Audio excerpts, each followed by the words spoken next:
Hi అండి. ఈరోజు చాలా టేస్ట్గా ఉండే మెత్తగా ఉండే దోశ చేద్దామండి. ఈ మరమరాలతో దోశ చేద్దాము. ఇవి 2 కప్పులు తీసుకుంటున్నా. ఈ వాటర్లో నానబెడదాము. ఇవి ఒక 10 నిమిషాలు నానబెట్టాలి. ఇవన్నీ ఇట్లా నీళ్ళల్లో తడిసినాయి కదా, ఇవి ఒక 10 నిమిషాలు పక్కకు పెట్టుకుందాము. 2 కప్పులకు 1 కప్పు ఉప్మా రవ్వ,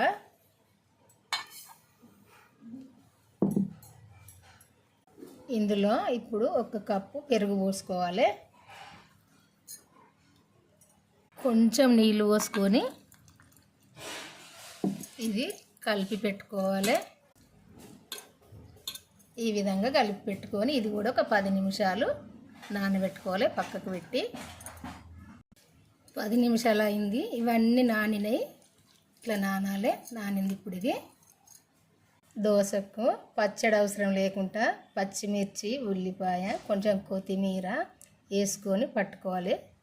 ఇవన్నీ ఒక మిక్సీ జార్లో వేస్తా.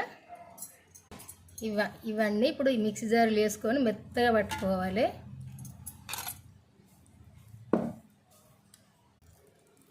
గట్టిగా వాటర్ లేకుండా పిసుకొని ఇందులో వేసుకోవాలి మిక్సీ జారీలో. ఇందులో కొంచెం జీలకర్ర, సాల్ట్.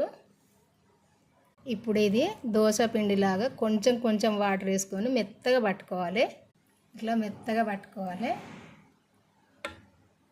ఇప్పుడు దోశ వేసుకోవాలి.